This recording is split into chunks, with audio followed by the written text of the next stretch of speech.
Yo, episode 3, back at it again. It is your boys. We got Cameron on the mic.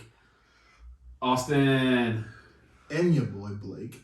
We are about to kick it off live for episode 3. 3 straight weeks. Let's get it going. Same 3 topics, different 3 conversations. We're going to get rocking and rolling here in just a few. We got a couple things we're going to talk about, but mainly WrestleMania weekend just finalized with Raw after Mania. So we're about to see what we think about what happened.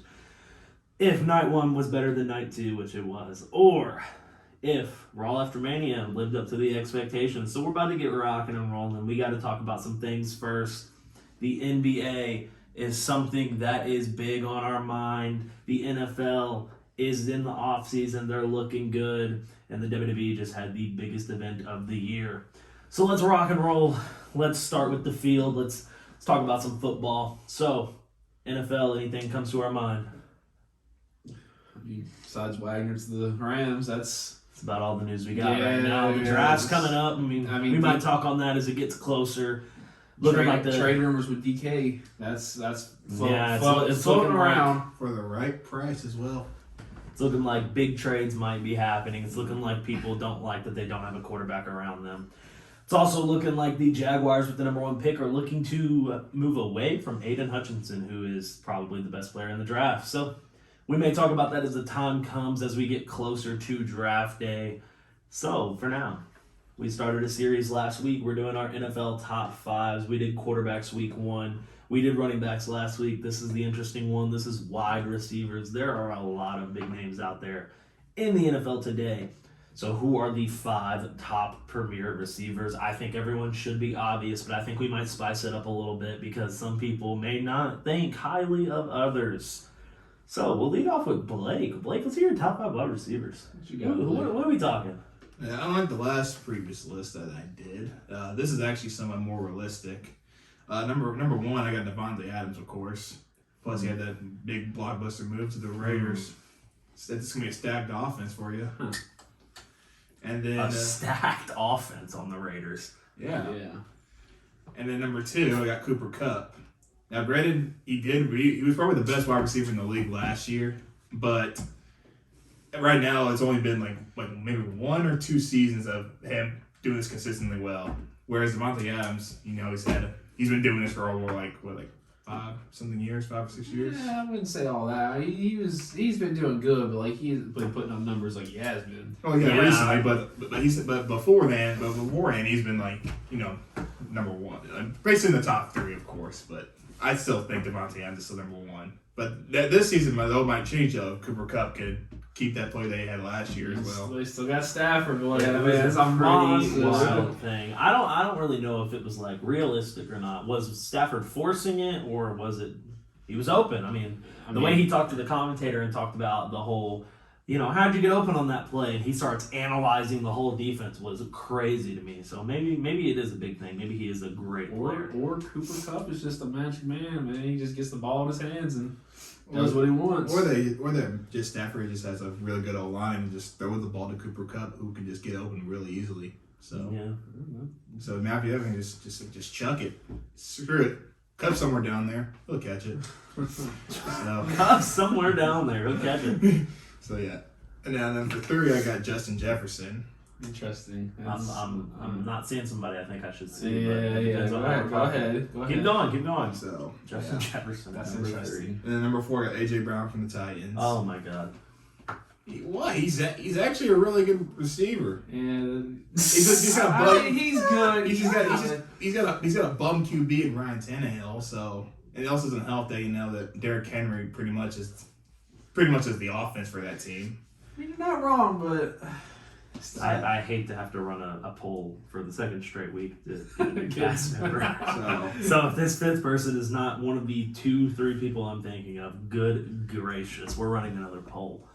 So we're about to find out right now. We're running another poll. Go ahead. Who's number 5? It's not Tyreek Hill. Yeah. Who's number 5? Number 5 got Deebo Samuel from the Niners. All right, we got another poll. If you want to join the podcast, just let us know. Yes or no? We need more last week. Come on, we need more people say, does he in or out? out? I'll be here for sure. I don't know. Hey, No. it depends on the people what they say. No. We give the people what they want around here. Well, yeah, but So- I got some facts. Whew. So, Lord have mercy. Will you repeat your list to me, please? so yeah, I got Adams at 1, Cooper Kupp at 2, Justin Jefferson at 3, AJ Brown at 4, and then Deebo Samuel at 5. So I'm gonna put together a little clip here, but the podcast is gonna hear it live. He said at the very beginning, and I quote, "Unlike the last list, this list is realistic," and then riddle off those 5. So I'm gonna clip this, put it on TikTok, and hope it does some numbers. Lord have mercy. If you didn't already know, go ahead, follow the TikTok, the Twitter, Instagram, YouTube channel, A Rocky Podcast on everything. A Rocky Podcast live, Spotify, Amazon, Apple Music. It's live everywhere, all social media platforms. Give us a Give it follow. a follow. Give it a follow. So yeah. Oh, wow. Yeah. Okay. I don't know if we can. Honestly, I don't think I can top. Actually, hearing his Well, list, you know- I did forget a few people, and the list may have to change a little bit, but I'm gonna stick with it. I'm gonna be honest. Mike Evans is on my list, and I'm changing him. So I'm gonna say off the bat, I think Mike Evans is an honorable mention for me. I think Mike Evans is a dog. I think Mike Evans is He's a one of the bully. best wide receivers inside the red zone, and even sometimes outside of it. I think he gets covered too hard sometimes, and it kills him. And he's injury prone. He's been your typical deep threat wide receiver. Yeah. But he's a bully too. So like I like that. Yeah, he's I like a that. menace. I like that he is a dog. I like how excited he was when he got Brady, and I love the Brady and him connection. I like how Godwin gets all of the yardage, and then Mike Evans seals the deal for him. Yeah. So off the bat, I want to say Mike Evans, I think, is decently a top 5 because he's an absolute dog, but due to the circumstances of some of the players who had insanely breakout seasons, I don't think he should be mentioned. I have him on my list, but I'm going to reorganize my list. Another one is DeAndre Hopkins. He's a top 5. He's a top 5 wide receiver in the NFL, but That's a hard he one to only say. played 10 games in the season. I think it really killed him. He had 42 receptions over 10 games. He had a running back at Yeah, quarterback. Kyler Murray. Pure Lord running back, mercy. not no Lamar, because Lamar's the actual quarterback. But Any Cardinals fans out there, I sincerely apologize to you. Baker- Kyler Murray is Baker's not available. it. I will say, went to Detroit last year, plus 550 for Detroit to beat Arizona, and I threw like 50 at it. I won some money. Beautiful time in life. Absolutely loved it. lucky. Absolutely loved every Lucky. second of it. The vibes in the Motor City were insane, beautiful. But I'll go ahead and run through my list.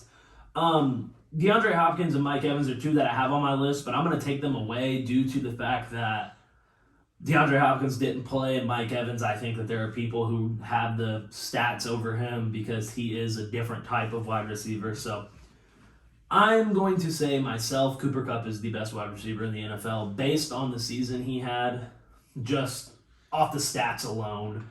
Plus Matthew Stafford's the best quarterback in the league. That's hands down a fact. So Cooper Kupp, number 1. Number 2, Devontae Adams. That's just something I feel like you have to go with. Number 3 is where I get a little iffy based on the fact that I think Tyreek Hill should crank out at number 3. The issue with that is I want to see what happens next year when it comes to Tyreek Hill and being with a new quarterback that isn't Patrick an Mahomes. absolute menace Slugger. like Patrick Mahomes. Patrick Mahomes literally can throw the ball a far, far, far way, and he's just always there to catch it. So like Blake said, Cup down there, Hill down there as well. yeah, absolutely. So Tyreek is someone that I think a dog, and I think it's hard not to have him. But I think honestly, we're gonna watch this season, and we're gonna see, is he top 5 or Is he even worth it? Yeah. I don't know. Is he We'll worth find it? out. So 100%. I'm gonna go out on a limb here with number 4, and I'm gonna skip over the Justin Jefferson and the Jamar Chase and the young guys, and I'm gonna skip over some of the ones that I think should be up there. Definitely not AJ Brown, but I'm gonna throw Keenan Allen out there. I think Keenan Allen is a menace. I think with Herbert, they're gonna be a crazy duo. I think Mike Williams takes away some of his He's the more shine. I think he's more the deep threat. But he's not. Keenan Allen is the red zone target. Keenan Allen's the guy Yeah. for Justin Herbert, and I think it should be known that he is the guy. He's the number one wide for sure. And I think he doesn't get all the praise that he deserves, and I think sometimes it's taken away from him. But then number 5, we're going to talk about Amon-Ra St. Brown. No, absolutely not. He's a menace. It doesn't- He carried one a good game. He carried a One good game. Lions team to 3 wins on the season. Amon-Ra, number 5. And then I'll give an honorable mention out to someone I think deserves it. Not Debo. I think Debo's a running back. But I'm going to give it to Calvin Ridley. I mean, hey, why not gamble on your own team? Knock it out. Like, good grief. Why do you not have respect for a guy who gambles on their own team? He said, you know what? We're going to win this game. I ain't playing, but we're going to win. God, R.I.P. to your Gamble on season, his own man. yards. R.I.P. to your season. Catches a 40-yard bomb. Yeah, I'm running that back. Gotta get my yards down. I think if you gamble on your own team, that's a true team player. I don't think he deserved the suspension he got. Oh, I mean, if you ball thrown to a Marcus Mariota at quarterback this year. Good God. It doesn't matter. He didn't play the news. Yeah. So my list, I'll run back through it. We got Cooper Kupp, Devontae Adams. At number 3, we spiced it up. We went. Who did I go number Hill. 3? Oh, Tyreek Hill. I was Hill, thinking I yeah, went Tyreek. Keenan Allen at number 4. So 1 Yeah. Cooper Kupp, 2 Devontae Adams, 3 Tyreek Hill, 4 Keenan Allen, and 5 Amon-Ra St. Brown. The absolute GOAT. God. Detroit runs through you, Amon-Ra. Detroit runs through you. No, we runs through golf. Get it right. No. No. Please draft the quarterback. You get Aiden Hutchinson. That's where it's going. I sure hope so. That's where it's going. I sure seen hope it so. Projected was Yeah. And it depends on what the Jaguars do. I've seen the Jaguars going after a few different people, and gambling odds right now. You put 10 on it, you win 100 if they draft Evan Neal or whatever Neal's first name. I think it's Evan, but it's the the wide Neal receiver? the O line. Oh, line. And I truly think they go after that O line, and if they maybe do, I mean, too. you could win They'll be 100, on anyway. 140 somewhere in there. It was a 1,400, and I think it's 1,100 now. Unreal. So I'll get into my 5, and I like Cameron. I got Cooper Kupp at number 1. Man was a dog. He almost broke Calvin Johnson's singles receiving record this year, if you include the 17 games that it took. But Let's talk about Calvin Johnson. Go Lions. yeah, Go Lions. but if without it, he would have been close. But with it, man, it's disgusting. Can't tackle Will Man. Will Man is little, can catch, and just runs through everybody. He's a mini tank. Nice hair and a nice beard. Nice beard. Nice beard. I got number 2. I got Adams. That's hands down. There's nothing really you can't argue with that being Adams not being the top 2 at least. With 3, I'm going Jamar Chase. As much as I hate to say it, I'm going Jamar Chase. But with him being his rookie season, going to the Super Bowl, Joe Burrow being fantastic, and just finding him every single play. The man's just a menace. He's hard to tackle. RIP to the Ravens secondary. Good Lord, he freaking torched them 2 games this year. Man was That's nasty. facts. That is facts. My 4, I'm gonna switch. I'm gonna go Tyreek Hill at 4. It's the same thing. Kind of with Kupp. Man's just fast, quick, and can get through tackles like it's nothing. Them little guys be shifty. Let's be shifty. Number 5, I'll give it to AJ Brown. Man had kind of breaks out every now and then. He gets his 100-yard games and carries offense with Derrick Henry being there, which he normally does. And then honorable mentions, I'll give it to Justin Jefferson, Stephon Diggs, and Odell as my honorable mention. So I got Cooper Kupp at 1, Adams at 2, Jamar Chase at 3, Tyreek Hill at 4, AJ Brown at 5. AJ Brown's not a top 5 wide receiver. I mean, numbers say differently. Interesting. It's an interesting take, and I think it's one of those things where you have to think, who's the top, who's the lowest. Like last year, did Cooper Kupp deserve what he got? Did he deserve all the awards he got? Did he deserve, being named the best wide receiver? And it just leads me to different conversations of just like the NBA, we talk about MVP. So we can shift gears now going through the top fives, and we can talk about the MVP race in the NBA. I think it's a toss-up between two players right now. I think it's pretty obvious. It sucks to say it, though, because I hate that it's come this way. I hate that LeBron has had an absolutely mad season, and he's just not going to get the repetition for it because he's been hurt. He's been in and out of injury. And same with Steph. Steph's had such a crazy season, but he just, you get hurt that one time, and it just kills you. And so it just brings to the thing, Embiid or Jokic, who's the MVP? Like you said, I hate that the league has come to this where it's like, okay, well, if you're a big man, you can score and you can rebound and everything, you're going to be in the MVP talks. Same with Giannis. Giannis is the same boat. Big man does everything, MVP talks. But nobody in the guard position or anywhere is even close, which sucks because John Morant's popping off this year. Man's carrying his team to a second seed in the West. Devin Booker's carried his team to the first seed in the West. Mm-hmm. And all these other guards, and they're not doing nothing. They're not giving them the props they deserve, which I think it's disrespectful. But if I had to go with either one, I think Embiid has been really good this season. Jokic, he's doing what Jokic. It's just kind of like a Westbrook thing. Yeah, with Jokic, it's like I saw you get that the triple. last You get year. the triple doubles with like Westbrook. Do you give Westbrook 2 back-to-back MVPs for that? No. So I don't think Jokic deserves it, but I think Embiid for sure does. Okay. Yeah, I'm kind of in the same boat as you because I feel as if when we talk about the MVP, we're talking about who is carrying their team to a great overall season. And I myself solely think it's Ja Morant because look at the Grizzlies last year. The Grizzlies have never been all that. And now all of a sudden, this man Ja Morant's averaging what he's averaging, and they're going insane. Since the old Grizzly days with... Yeah, so why are we not recognizing... We're recognizing someone who is averaging nearly the same stat line as they were averaging last year. But because he's hurt, he doesn't get much.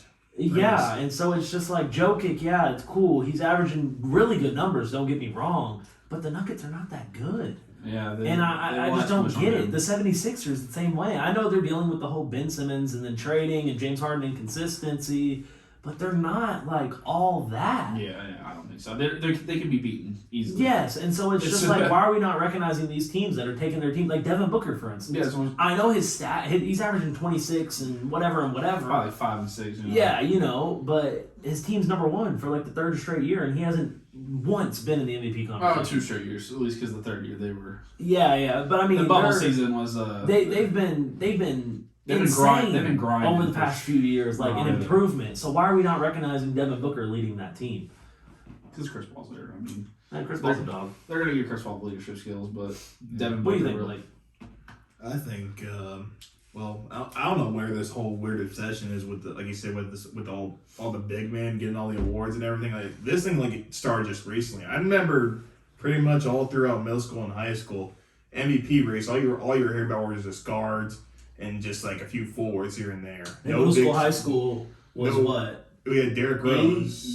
Derrick Rose, Steph. In the 10 years ago, 2011, we had Derrick Rose winning the MVP. We had a point guard over LeBron. That was fresh in Miami. And even what was it? 05, 06, 03, 04, 04, 05. Whenever that range was, when Steve Nash won it 2 straight years. Two in a row. He won it over Kobe. I don't remember exactly what years it was, but I remember him winning 2 in a row. I think it was 05, 06. Yeah, I was going to say, I know it's the earlier, mid-2000s. Pretty much, you could probably date it back to when the last time, the league was really heavy into bigs for, MVP-wise, back when Shaq was on the Lakers.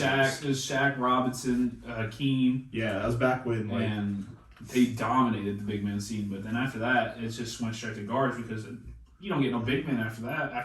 When you got the talent in high school of freaking LeBron and Kobe coming out straight out of high school, the game's going to change. You're going to have to learn to guard different things, and I think that's where it kind of shifted from guards. But truly, not to halt this conversation. I would give the MVP.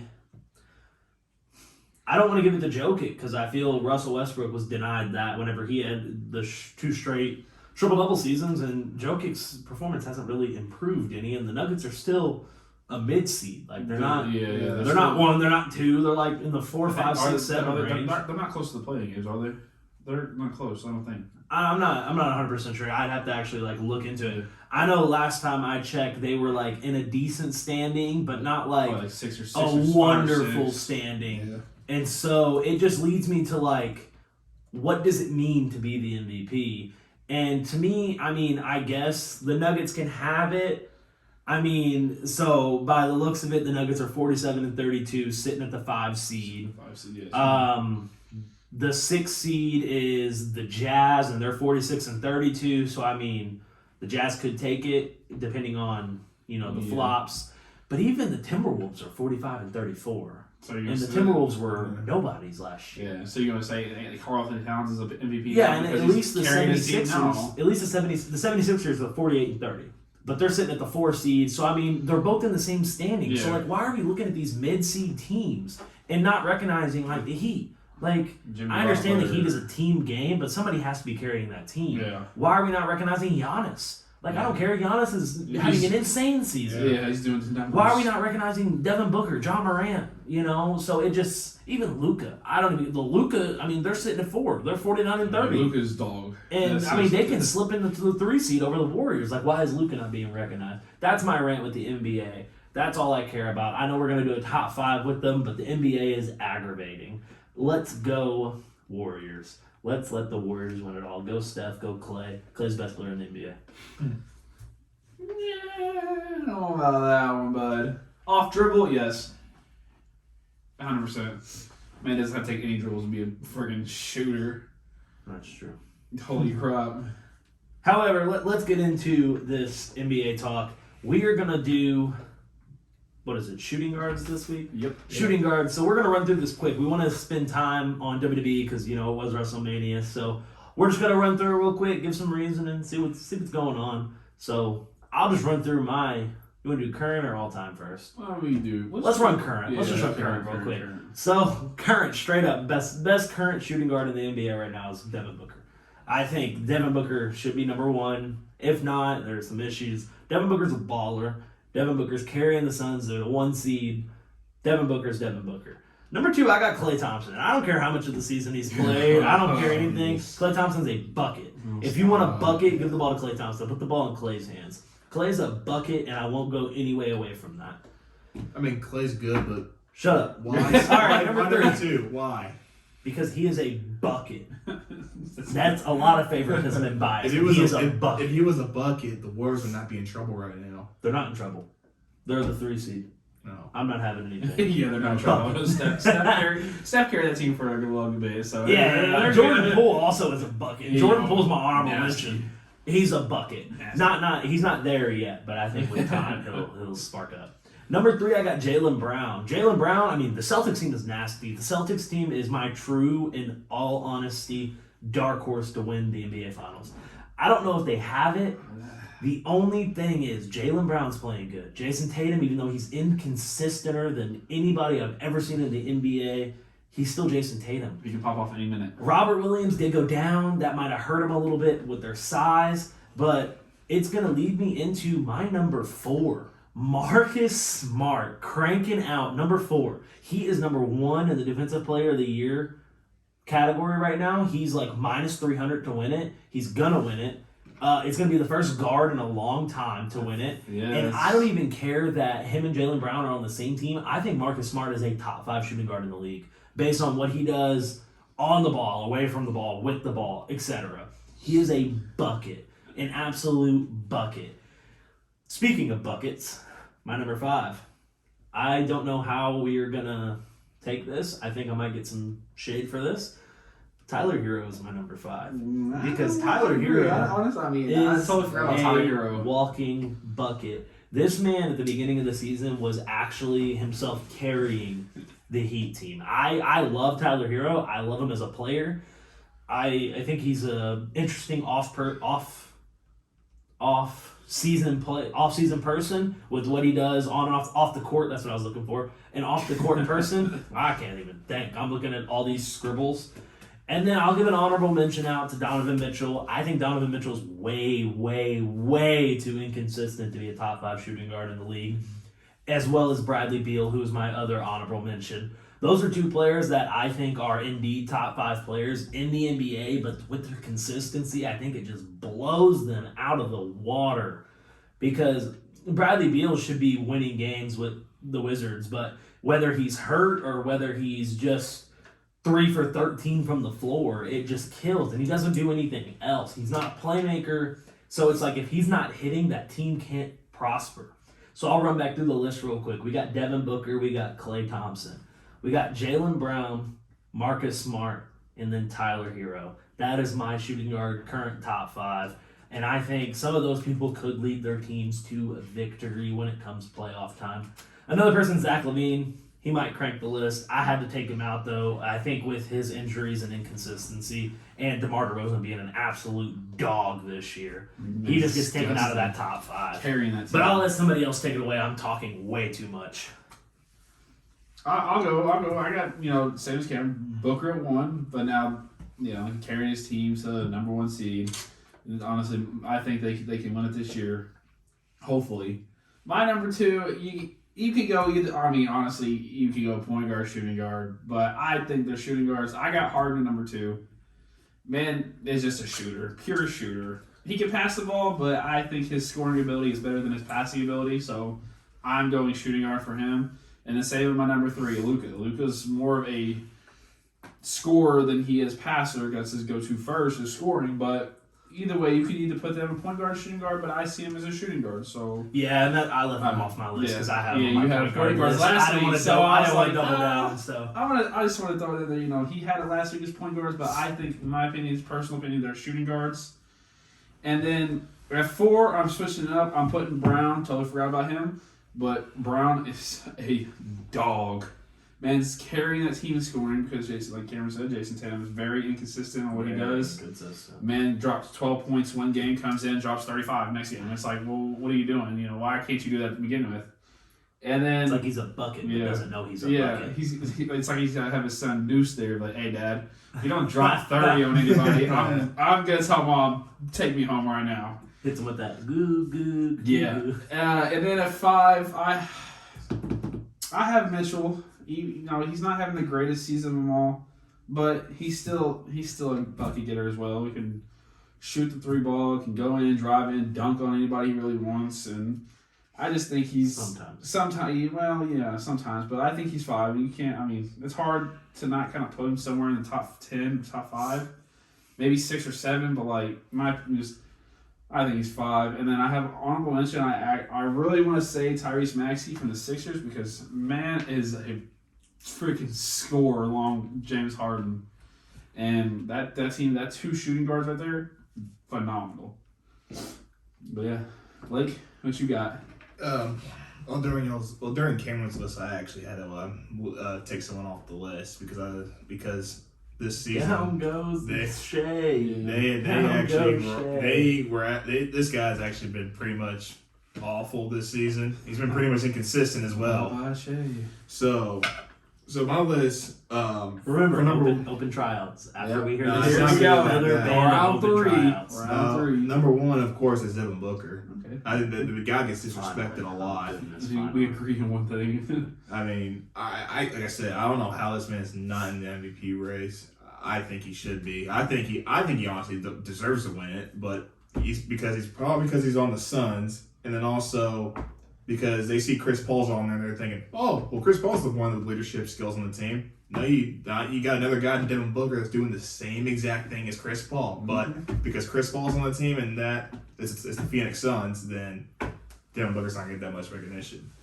So Devin Booker's number 1. Number 2, I have Luka.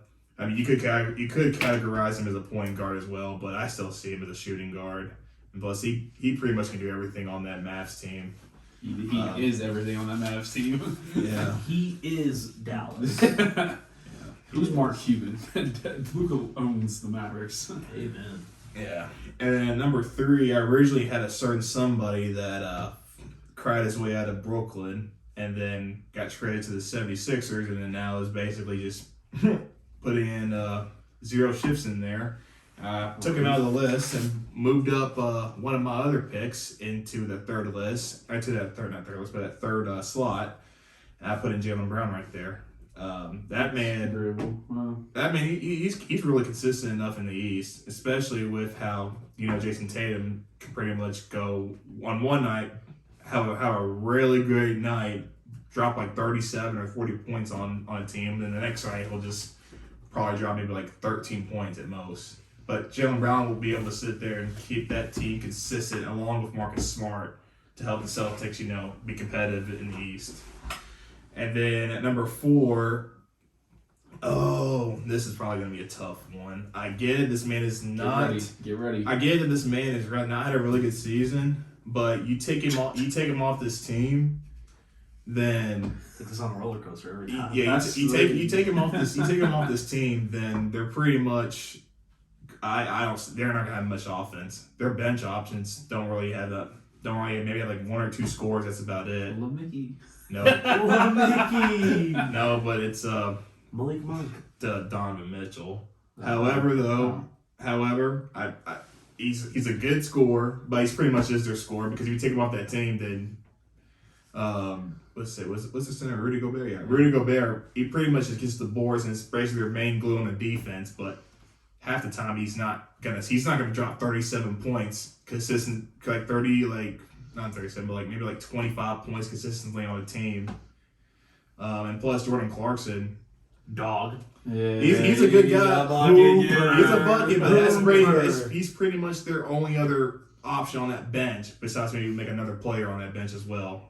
I have in my mind capacity, a separate grouping of people that literally they're called buckets. That's the only thing I can say. That list, you got Jordan Poole, Fred VanVleet, Malik Monk. He should never let Jordan Clarkson. Oh my God, Clarkson. Amir Coffey, Anthony Edwards. Those are just people that are buckets. Yeah, nothing else. They are buckets. They're great as they're basically their second go-to scorer. Either their second go-to scorer on the court or they're coming off the bench and Terry Rozier, bucket. It's just a grouping of people that I think are just absolute buckets. And then, go ahead, yeah. And then at number 5, I have Tyler Hero from the Heat. I think he's, like I said, he gets slept on a lot. And also the fact that he gets beamed a lot too because he went off in that bubble. And then people are saying that, because he went off in that bubble, that's not going to translate into the actual regular season. But look at the pace. Look at T.J. Warren. He popped off in the bubble. What has he done since then? I don't think he's played a game. He hasn't played a game. So that's why you kind of beam it there. For sure. But Hero has showed that he's able to back that up. He has. Let's not lie. He's able to back that up. Run through your list real quick. At number 1, I have Devin Booker. Number 2, Luka Doncic. Number 3, I originally had James Harden, but I switched that out and put in Jaylen Brown right there. And then number 4, I have Donovan Mitchell. And then 5, I have Hero. But then also, for honorable mention, I want to put in Anthony Edwards. And I'll take it. Yeah, that's about it. Yeah, Anthony Edwards. Buckets. He's in that list of buckets. So I want to try something new. We're getting pretty high in the amount of time. So let's one by one just say our all-time list, and then we'll put it on TikTok at A Rocky Podcast and things like that, and we'll let you all be the judge and you all converse over it. So just without any reasoning. So I could do my all-time first. Number 1, I got Kobe. Number 2, I got MJ. Number 3, I got D Wade. Number 4, I got Manu Ginobili. And number 5, I got Clyde, with an honorable mention of Klay Thompson. Ugh. So someone else just ramble it off. I got 1, I got Kobe, dog. 2, MJ, dog. 3, AI, Dog. bucket. No. 4, I got some clutch scores coming up. I got Reggie Miller, Clutch, 13 points. How many rings? Hey, don't matter. Rings. Blake had Gary Payton put point guards because he played defense. True. I don't want to hear that. I'm going much. I got True. I got 5. I got Ray Allen. Bucket. No. Honorable mention, D Wade and Clyde Drexler. Okay. Yeah, for me, On 4 guys. Here we go. yeah, number 1, it's definitely it's reversed on their list, but number 1 I have MJ.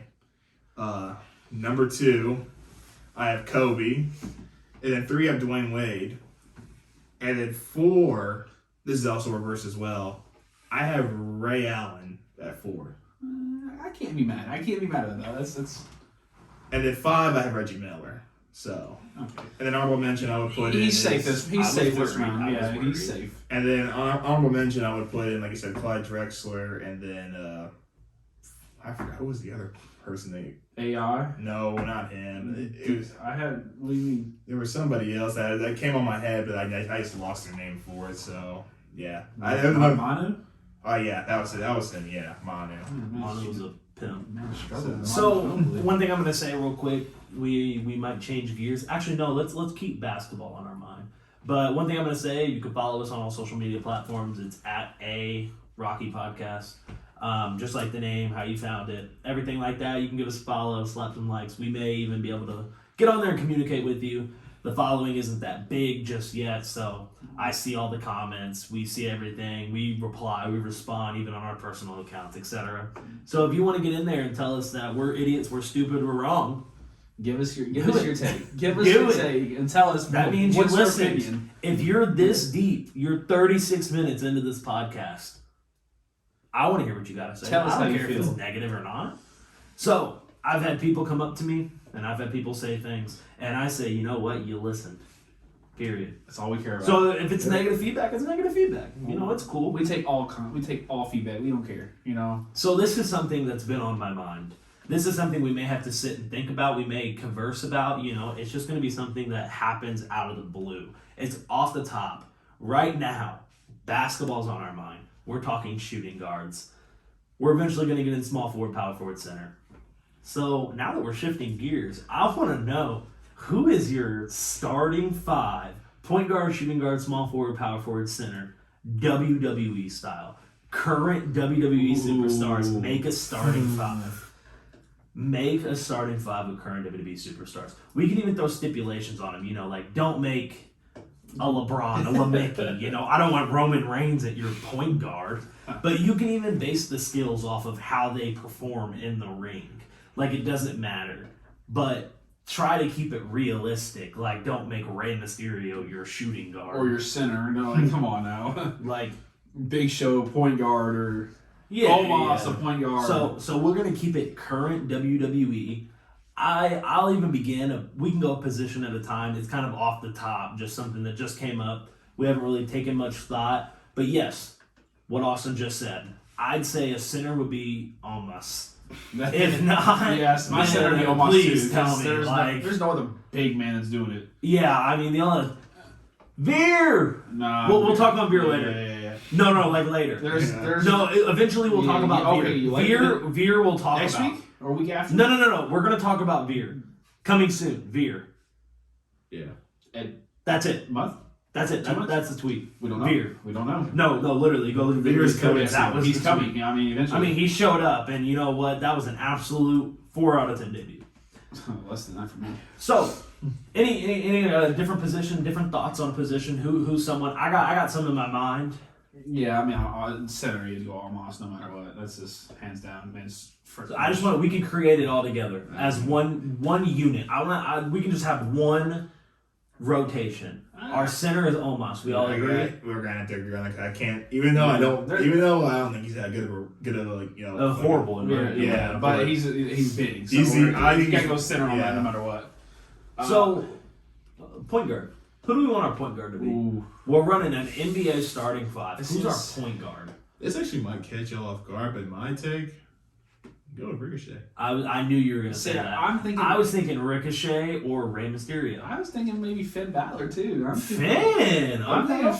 Finn. I like Finn as that nice little small guy. He can get agile with, do what he wants, and you know he might be able to play a little big ball too. So you know what I'm Finn, saying? Ricochet, or Ray? Those are our 3. Who we want? We're building. We got. If y'all want to do Ricochet, I'm okay. Let's do Ricochet. Rick. Let's do Ricochet. I'll do Ricochet. Yeah, I'm good with Ricochet. No, I don't know how to spell Ricochet. You got it. You got it. So here's something. It's just out of the blue here. Uh-huh. I think I know who our shooting guard is, and I think you just got to go with the flow here. Is it Montez Ford. We're seeing this man go off. Did you see that? What is the move called when you jump over and you do like the neck breaker? Logan Paul did it in the match. He did it when someone was on his shoulders during the triple threat tag team. Oh my! He was so incredibly high in the air. Oh, the like the Steiner brothers. I had like Yeah. Okay, yeah. Oh my goodness! Power. He was insanely high in the air. Dude gets high. Oh my god! That's why I think he would be a fantastic shooting guard or small forward, whichever one you want. I say we know shooting guard. I say shooting guard. Shooting guard? Yeah, because I thought you were going to say somebody else, and I was expecting. I was like, get rid of fly type deal. You know what I'm saying? I was ready for somebody's shirt to pop on AJ, but I'll take Ford. Yeah. So small forward, who we talking? Seth Rollins. Seth Rollins is small forward. Yeah. You gotta be. You got another idea for small forward? Look at the Sirens. Is that Scott Steiner coming or what now? Oh, yeah, for real. Big Papa Pump. Nah. Oh, small forward. Oh. I gotta give it to Seth. There's another person. I don't. Well, or you Randy. see, Seth or Randy. what about Roman? He'd be my power. I say Roman. But I got a different power forward idea. No, I say Roman be the power forward. What about the Almighty? No. That's a tank on the court. He's a tank, Yeah. but I would probably stick with Roman. What about Brock? No. You know what that tank on? No, yeah, he'd probably be like Kyrie part time. Yeah, he'd be part time. So no, I think small forward would be either Randy or Seth. I feel like Seth's too small to be a small forward. Well, I mean, him and Randy. Randy. What about Matt Riddle? I like it. Riddle's I like it. No, absolutely not. I like it. He would be in my shooting guard category over my small forward. I put Riddle as small. No, forward. dude's too small. If we're gonna say Seth's too small for small forward, no. Riddle's shorter than Randy. How about we spice things up? Small forward, we put Drew McIntyre. Ooh, we go big man lineup. Go big man. Go big man. Maybe even Happy Corbin. Nah. Ooh, bro, Happy Corbin. I might put Happy Corbin my center. Actually, matter of fact, I might take that back. Actually, our small forward, there's only one guy I'm seeing that's really making a lot of sense, and that's someone who I'm gonna say is one of the best wrestlers at the current moment. So Pat McAfee? No. Don't get it twisted. Austin Theory. No. No, he can sell a stunner, but he can't sell my top five in my positions. Absolutely not. Disgusting. Jack Gable? Question mark? Nah, Jack Gable? He'd be a bad Otis in my position. So who do we want a small forward? Let's all give one. I'll say Kevin Owens. I'm saying Randy. Randy? I'm fine with Randy. I'm going to go with Randy. Randy? All right, so we got Ricochet bringing the ball up the court. We got Montez ready to strap out and bang on somebody. We got Randy as our little corner shooter, and he's going to grab the rebounds for us. And then we got Omos holding it down in the paint. Now we need a power forward. And I think there's only a few we could choose from here. We can go Roman, Drew, we can go Happy Big E? Maybe Big E. I still take between Drew or Roman. Drew or Roman? Yeah. So who we want, Drew or Roman? I go Roman. Roman? Guess we'll go Roman. The big dog. That's our tribal chief. So our WWE starting five, we got Ricochet, we got Montez Ford, we got Randy Orton, Roman Reigns, and Omos. If you got something better than I mean, if you're topping it, top it. Go for it. Leave. But Your, right leave your now, top leave five. a little top five, you know? Or not even top five, starting five. You know, we got the starting five on the court. We're taking y'all with these five. Ricochet, Montez Ford, Randy Orton, Roman Reigns, and Omos. Come on. That's hard to beat. I don't know if y'all gonna be able to top that for real, honestly. Well, speaking of how we just kind of built that, I want to know, I feel like the people should know, we're 3 episodes in, we haven't really spoke on it, maybe some of our views. I want to know who our favorite wrestlers are. Like, you always got to have that sneaky little side for someone who you just love, whether people hate him, love him. Like, one thing I'll say is he's not my favorite, but one person I love in the WWE is The Miz. I love the way he talks. I love the way he acts. Some people may hate that. So I want to know, who are your favorite or two favorite, just like two. We'll keep it to two. Two favorite wrestlers in the WWE. Are we doing all time or just No, now? right now. I just want to know right now. Okay. Who are your favorite people right now in the WWE? Blake? Or even if you want to say they're my favorite for not what they're doing, Yeah. but how they do it. Yeah, how they That's how they perfectly fine as before. well. Well, obviously, one of those is the guy that I'm wearing this T-shirt right now. I mean, you know, the phenomenal one, AJ Styles. I think you know, overall, he's one of those people where you can't really hate him. Honestly, whatever he does, he's so good. I mean, and whether in the ring, whether it's cutting a promo or just his character work, you can't hate it. You can't hate the man. You can't. You seriously cannot. okay. I'm not mad about it. So, Who's your two? and my second one. You don't have to have a second. I was just No, saying, just in no. case you can't think of just one. I can't think of a second one. So. Okay. Well, I figured you'd say Shinsuke. Absolutely But, you know, that's Absolutely not. Nakamura. He's been underwhelming. Okay. So. What about you? Who's your favorite? Right now. Right now, I'll give you two. I got two off the top. I like Seth. Seth is Oh, yeah. His character- I yeah. never go wrong. Never go his wrong. character right now is comedy to me, but he's still great in the ring. Great promo skills and all that. Yeah. And then two, I'm going Finn Balor. I think. Finn. I like Finn. Finn's, Well, Finn's become one of my favorites. I don't know why. It's just he's cool. I mean, like we can have a good little time sitting and watching the next pay-per-view together, because what I'm going to say is one of mine right now is Austin Yeah, Theory, we're gonna who is jump- going to dethrone Finn of that U.S. title. Wow. Austin Theory is someone who I think people are built to hate so incredibly much that I love him. He's kissing I ass love right his now. character. I love what they're doing with him. I love the way he sells things. I love his moveset. Yeah, It's he's like the new stunner. school moveset. I love everything about Austin Theory. Another one, and I mean, we know this all at the table, Dolph Ziggler.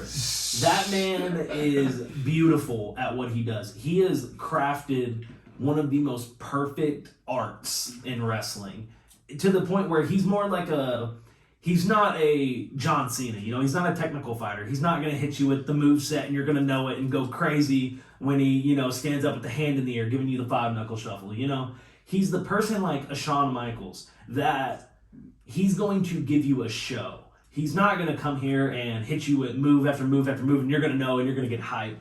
But he's going to come out here and he's going to take a shot from the other person and he's going to make you know that he just took a shot from the He's other gonna person. sell it. Lord so have hard. mercy. And I love that about him. So, Dolph Ziggler and Austin Theory are two of my favorite people in WWE right now. I love what they're doing with Theory. I love what they just did with Ziggler. And I think Ziggler helped build a better character for Braun Breaker. agree. And I love it. I love every second of it.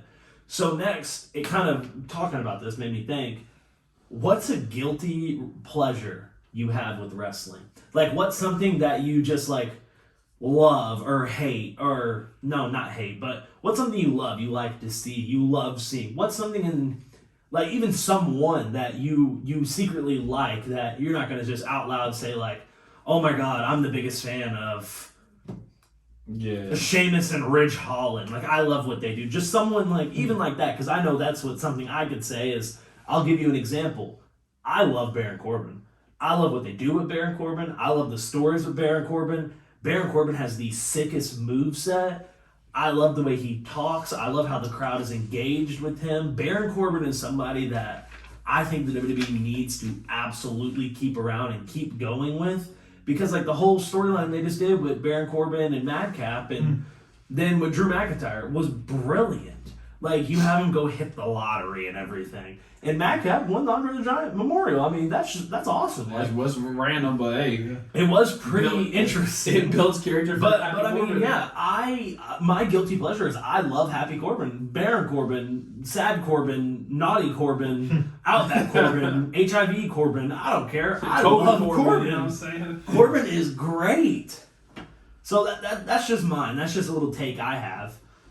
Mine's Randy. I know it's cliche to say, but like you hear his theme song, his iron voice in my head. It makes you just, like you cringe. Want to make your voice. You just want to make your voice. You just want to come here and just do the. You want to hit the pose like Riddle lives my dreams because he loves it, and then like just he just Riddle is his moveset. Like it's even if it's the same over the year, but like man, dude, he comes in the ring, he hits clothesline. They come back, he just clothesline. They come and miss the clothesline. He hits you with that little power slam, and then all of a sudden he's over here getting hyped, and all of a sudden you're getting hit with a DDT through the rope, and it's like and then you just hear the banging on the mat, you know the Viper is striking. God, that is another one. That even when the punt was around. That punt was mean, but man, it just got you high because it's like clenches my toes. This man just kicked somebody this simple and was like, I got anger problems. So what are you gonna do? Fire me? Go ahead.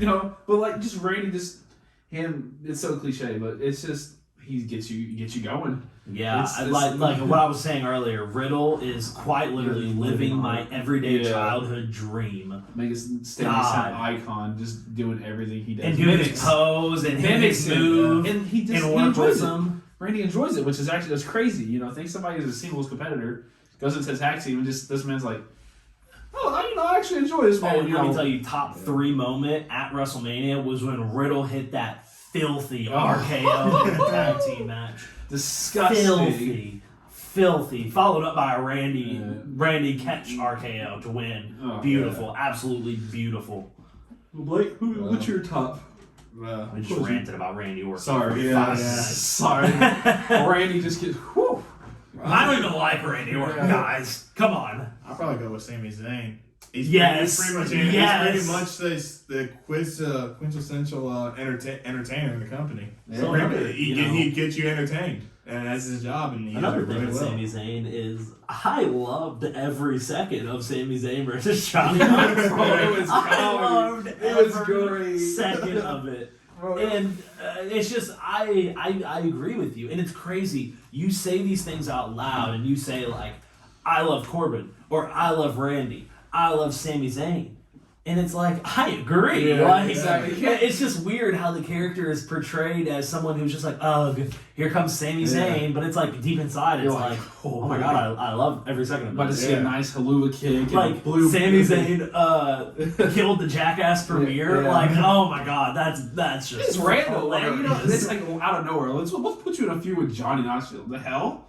And the fact that he said okay to going through a table with mousetraps on it. Comedy. Thank you, Sami Zayn. Comedy. Thank you. And I mean his music, the way he just walks around and like doesn't care, it's wonderful. So thank you. That was something I wanted to know. That was something that gave great nostalgia.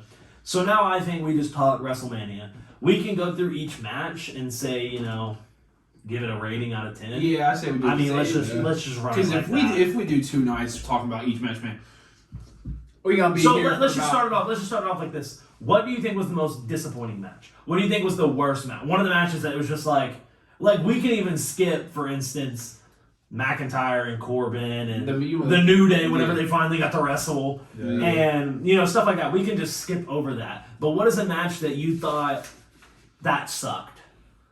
I think the Charlotte Flair. That's exactly what I was saying. It just was god awful. That's what. Yep. Okay. Like wonderful. I'm glad we're on the same page. Like no disrespect to the women wrestlers, but like it's just hard to sell a match that you're not good at wrestling. Ronda Rousey's not good at wrestling. She's good at fighting. She's not good. She's good at actually wrestling. hurting somebody. She's a brawler. She can get in the ring and tussle, but she's not painting that story for me. It's just not selling to me, and I don't think. And Charlotte, and she's kind of losing her edge. I think, in my opinion, she's WWE doesn't think so. Yeah, she's losing like the storyline. She's just kind of putting a match and just. Beat them, do this, do that. It don't really make a story. Like, okay, Ronda Rousey came back. Yeah, they were beefing, but it was like it wasn't. I didn't draw. It didn't draw me in. I'd rather sit down and watch the Becky Lynch Bianca. And Becky Lynch and Bianca was actually, I mean, it wasn't good, but it wasn't great. I'm not gonna say it wasn't good, and it went down as one of the better matches on Mania. Yeah. But I just thought it was so long that it drug. I liked it a lot. I liked the story with it and everything. You know, I liked what they did, but I feel like it just drugged a little too long, and it just kind of killed my motivation to even watch it. Yeah. What you got? What you think about this Charlotte Flair? I mean, you can agree with us, but I think the Becky Lynch Bianca Belair match. Drew dragged on a little bit too long. It's pretty much better than the Charlotte Flair versus Ronda Rousey. Oh, match. amen. I think it was just sloppy too. Well, what did you think? If you might just agree with us and say Charlotte and Ronda, but what did you think, Blake, was the most disappointing thing to you? What is something you were looking forward to that you were disappointed with? Like in the match? Or? Yeah, just any match you want. Any match from either night.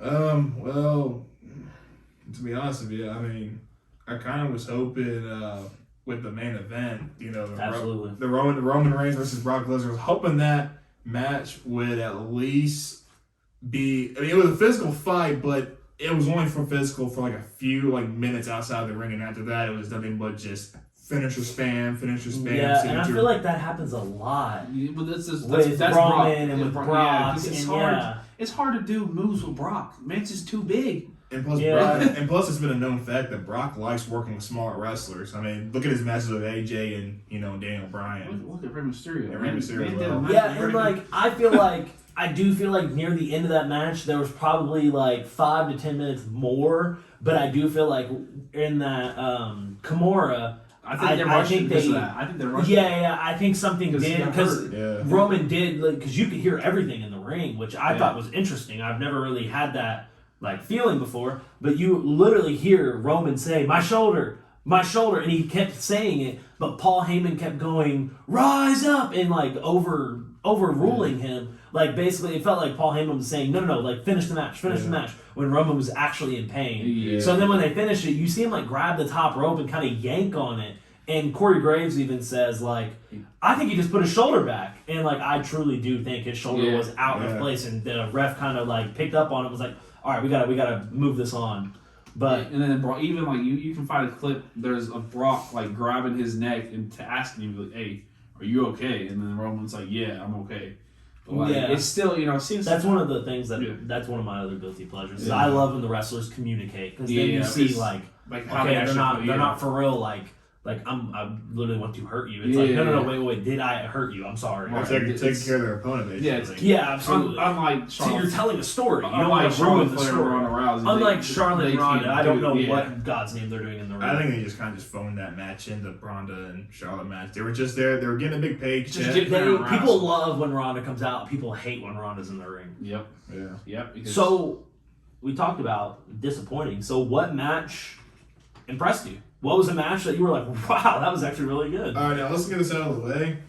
The match that pretty much was the best. Okay, yeah, hold on, pause. Let's just say what's the best match. The best match was pretty much, the start. Seth and Cody. Okay. Beautiful match. Everything. 10 out of 10, in my opinion. Everything about that, from Rollins coming out to the ring and standing there for the 3 minutes he was. Come on, who's mine? I ain't got time for this. That painted the picture, and then we got to hear the adrenaline in my soul. Adrenaline in my soul. And there's more than one royal family in the entertainment absolutely. business. So we get that out of the way. That was the best match. Yeah, absolutely. So what match surprised you? What was a match that actually you were like, wow, hold on, this match was sick? Or even if you thought it was going to be sick and it was actually really good, what match was that? I'm gonna say I have two of them actually. The Austin Theory, Pat McAfee. Absolutely. I thought it was gonna be a little quick, Austin Theory. I thought Austin Theory was gonna win. I had Pat McAfee, but I thought originally I was like, they're gonna put over Austin Theory a little bit. Mm-hmm. But that match was phenomenal. Pat McAfee is a stupendous athlete. And the only thing I didn't like about that match was the end. The end with Vince. Yes. So not even with Vince. These guys had a fantastic match. Pat McAfee displayed how athletic he was. Austin Theory displayed how good of a wrestler he is. And you let it end off a roll-up. Yeah. That's fine, I guess. I just don't think Pat McAfee doesn't have I don't think it was needed to roll him up. Even if you did want to put over Pat. I feel like you could have let Pat do something insane to win versus just rolling up theory. Like, that's fine Yeah. with me, but I don't know. I've just gotten kind of away from the roll-up. Yeah. And then what you said, bringing in Vince and making Vince that was and just dumb. Pat, like, what does that It do? basically made Vince as the whole focus. It It took made, the like, whole- Vince look like took- he won. And then they brought out Stone Cold, which I personally thought was good, but like I thought that was too. Yeah. I thought that was like the way to save the day Yeah, that was because they had basically- lost the pay-per-view. That was Like basically night nostalgia. one, absolute banger. Night two, I was like, what am I watching? And so I thought it was, it was like I thought it was kind of like, look, we Yeah. need help. Yeah. Steve, we need help. And then Vince McMahon wants to collapse on us. So what are you doing, Vince? right. But okay, back to what we were saying. Most surprising. So Well, I think besides the Austin Theory and Pat McAfee match, I mean, I would probably go with the KO and Stone Cold. yeah, That's my second. It was So the only thing with that match is that it wasn't a wrestling match. It was just It basically a brawl. Yeah. was kind of but it was Get the fans Stone Cold's involved. not gonna get down. No, Stone absolutely Cold's not. not gonna be able to get hit with a suplex and stand up and take something. Yeah. So they use the environment. he took a No. couple- no. But I'm saying like Yeah, he's yeah. not gonna be able to go through a move like a set. pop-up power. Type Things like that. Like you're not gonna be able Yeah. to like dog that man. No.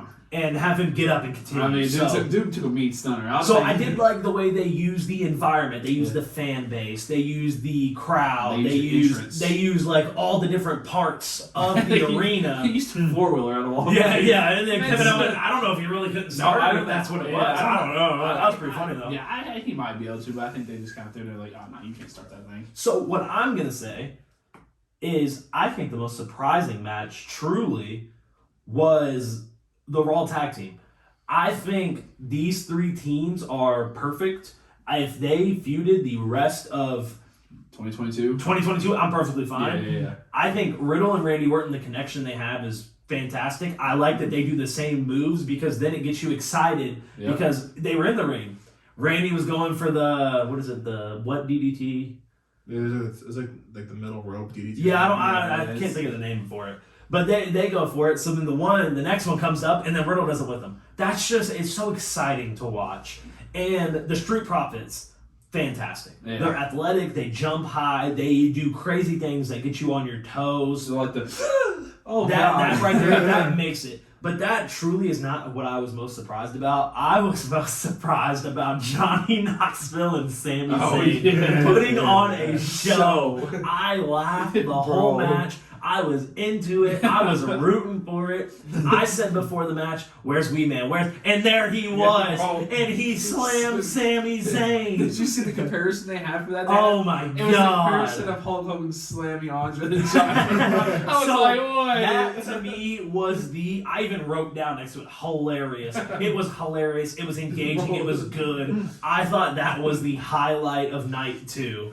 And that was my outlast, maybe even my favorite match It was on comedy, both bro. nights, just because of it was funny, it was They engaging. had Pawnees come in and do the Yeah, I mean, striptease. the whole entire match together, it was just throwing you off left and right, left and right. And they also had Pat McAfee on commentary. Yeah. Yeah, That's he's having a field day. He's yelling like, I've seen that man's jump all my time, and then Michael Cole's like, how have you seen him jump the whole time? Yeah. Like, what? Another highlight I think of Mania was Pat McAfee slamming Austin Theory against the announce table, putting on the commentary set and talking on commentary while he's whooping him. Yeah. Hilarious. But let's just go ahead. We can close out here. WrestleMania match card. Let's just rate nights, because I don't want to go match by match because it might get weird. So night 1, what do you rate it? We'll do like a A through F scale, and we'll add pluses. So what would you give it? A plus, A minus, B, whatever. I say B plus. I said Okay. I give it A minus. I was gonna say between B plus and A minus. I think some of the matches Charlotte did Flair kill match. that Charlotte. Yes, that match for me. killed it. Uso, Shinsuke, that match If was... the Uso and Shinsuke, I give it to him though. Boogs did destroy his. his squad. But yeah, I think truly, if you take out that Charlotte and Ronda and throw it the next day and give us like even the Raw tag team titles, I think it becomes an A. But I think we're sitting at about an A minus. for night one. That they even. I did like night 1 though. I enjoyed the whole entirety of the thing. It was good. But I think like the New Day, Sheamus versus Holland, it was okay. Mhm. It wasn't like your great. But it didn't even happen on night 1 either. That's what sucks. Yeah, exactly. Because they So pushed it to night 2. Yeah, it's supposed to be. So that to me was another thing. I know you're saying like the match, but I think the whole like not even disclosing any information on it and just pushing it. And I was like, the one of the matches. Charlotte and Ronda started coming down, and I was like, they're doing New Day versus Sheamus and Ridge Holland before the Kevin Owens show. What? And I was really confused, so it kind of like threw me off. But night 1 I thought was really good. Yeah, it was good. It was good. I thought it was one of the better pay-per-views we've had in the past like year. Truly. Yeah, it's. And then night 2, Lord have mercy. It's. I mean, honestly, it's. I love. Besides the women's tag team and Omos and Bobby Lashley, I think the rest of the matches were. I think it had so much potential. Yeah. I think it killed it. Yeah. I loved Austin Theory and Pat McAfee, but Vince McMahon killed it. Yeah. I love Sami Zayn and Johnny Knoxville. It was hilarious. Yep. But then I had to sit through BobbyLashley and Omos. Like, why It did I was have to so- sit through that? Another thing about that was like, Bobby Lashley and Omos, the man was literally spearing him from the back, and like not even hitting him. And then you go to the Roman Brock match. Roman did the same thing. Man was. And then they said out loud, Yeah. Bobby Lashley does that. It hurts the kidneys. And I'm like, Yeah. why are you comparing? Yeah, why? I was like, I don't like when they do the spear and then it's just let's hit them from the back. Like that's not gonna do nothing. We want to see them freaking bang. I want to see that through. like body like collapse into fold them. like a lawn chair. Yeah. Like fold onto So, like, their body. Those two, like I just didn't. I was like, I wish they did them better. The women's tag team match. I mean, It could have been better. could have been better. Could have had a better result. Yeah. But it didn't. Sami Zayn, Johnny Knoxville, hilarious. Pat McAfee. It was all good. The tag team match. Honestly, it was the best. So match what would you rate night 2? I'd say B+2. I'll give it a B+. Ooh. This is. See, I'm gonna say C+, because I think with the unification match wasn't all it was hyped up to be, and I think it killed the whole show. I think the whole beginning was so slow that I think I give it a C+. I'd probably give it a C+ as well. I'll be minus. I'll go B minus. I'll go B. Overall, I loved it though. Yeah. Both nights, I loved it. It was WrestleMania, WrestleMania It was 38. just long. It was great. It was long. very, very Oh my long. gosh. But it was great. So, unless we have anything else, we can wrap up the whole podcast episode 3 right now. Oh, what did y'all think about Cody's promo last night on Raw? Oh yeah, we can talk about Raw. Completely forgot about Raw Yeah. after Mania. Whoops. Promo, disgusting. I love Seth Rollins Yeah. coming out and them shaking hands. Giving him a handshake. I was like, oh man, they about to scrap real quick. But no, the man came out and said, I respect Yeah, it. What about Elias's little brother? Ezekiel? Yeah, that's Elias's little brother. Oh, wait, really? It's Elias's It's little not brother. Elias. It's Ezekiel. It's Elias's little brother. Wow. Wow. Kevin Owens had a lot of beer in his eye, but he bro. still could see that He it was had not and Elias's little brother. instrument in his ears. You can't forget he had. Yeah. I mean, couldn't for hear sure. Ezekiel. Kevin Owens is fantastic. I love what they did with him. I love the promo he cut against Yeah. Ezekiel. Yeah. He said, who are you? But one thing I will say about Raw is Braun Breaker shouldn't have won. I just didn't like that they made an NXT match on Raw. That's my only problem with Raw last night, and fucking beer. I think what we should end on here is we haven't spoke on it. Blake spoke on one, so let's talk. Edge and AJ, how was that match? It was all right. It's two old guys. Yeah, getting yeah. down. It was- AJ's fantastic, Yeah. but he's getting to that age. Yeah. And Edge is It was a little sloppy, he's a little sloppy. but it was still a The decent match. ending, Edge and Damian Priest, A faction line. a faction. So I've seen a lot about another person joining that faction and them spreading. And then a promo last night on Raw is what made me think of it. So Liv and Nightmare lost. Yeah. They got an extra tag team match against Sasha and Naomi Yep. for the titles and lost. So Rhea storms out of the ring, we saw. Mhm. And then Liv finds her in the back and there's purple lights everywhere. There was also purple lights on stage whenever Edge was coming out. His entrance is the new. Is Rhea about to turn on Liv I and think- join Edge's faction? I think she turns. I think she becomes. I think Rhea turns, yes. Yes, I think she turns. And I think they push her as hard as they can. Yeah, Oh yeah. my goodness, please Lord, push Rhea as hard because as you can. she needs to win a title because she's just too good. She's way too good to Yeah. be wasted. Way too And good. I mean, giving her a tag team with freaking what's her name, Nikki Ash. Yeah, Nikki Ash. That was just dumb. I mean, they won titles, but still. That's dumb. I thought Carmella and Zelina was dumb too. Yeah, I'm glad so, like, they did whatever they did last night. It was just And then, like, Corey Graves. It was just a little weird giving her Liv, and it was like, I like it, but I like it as a fan myself personally. Liv Morgan, bad, but like it's too weird. They don't go good together. So like I figured that they would give Rhea a little push and make her go heel. And I'm perfectly fine with it. Yeah. Speaking of tag teams, women's, divas, Carmella, did you enjoy your make-out scene last night live on Raw when Corey Graves and Carmella made out? I think we should end on that because that was sloppy and disgusting. That was absolutely probably the worst segment in Raw this year. Honestly, I don't understand why even have that on the show. What purpose is that? NXT did the same thing. They just had they had two couples have a sloppy make-out. That's on Peacock streaming. Probably got maybe like 300, 400,000 viewers are watching that. You put that on national television, cable TV. Still the same. That doesn't look right, honestly, at all. And plus, the whole thing just reeks of just boosting both Carmella and Corey Graves is just egos. Absolutely. Well, it was no purpose other than just hey, guess what? I'm making out with my wife on TV, guys. Yeah, but she's bad though, so like. All right, well, I think that just about wraps up everything we got to talk about. Unless there is anything you're in dire need to talk about. I'm solid. I pretty much covered. We're going to talk more about Raw next week. We can talk some about this Raw and then next Raw. I think next Raw will honestly be pretty good. They've released some of the matches, so we can go over that when the time comes. We also get SmackDown this Friday. We also have SmackDown after Mania. That'll be exciting. We get to see some of the flavor there, see what's going on. Maybe see Charlotte. Maybe Roman. Maybe Roman Reigns drops his tongue. He's not dropping his tongue. All right, so this has been episode 3 of A Rocky Podcast. Don't forget, we are on all social medias at A Rocky Podcast. New episodes every Tuesday, so it is Tuesday when this is dropping. There will be another one next week on Tuesday. Sure. We are pushing them out left and right. If you want, I'll even clip it after this if you're watching on YouTube. If you're seeing on TikTok, it's in the bios. But we got socials everywhere. So A Rocky Podcast. We all have privates. If you want to see those, you can find them elsewhere. However, this has been real. This has been fun, but it hasn't been real fun. So A Rocky Podcast, episode 3. This is Cameron, and we are out. Oh, okay. I mean, we always end it with all 3 of us. Yeah. I have to pee so bad. I figure that's why you had a or like, all right, let's get Yeah, I was like, come on, and we're an hour and 12 minutes. That's okay. I think it's. Oh my god. I'm about to explode. I know it just the way I was sitting. Actually, I'm gonna be able to hold it till I get home, actually.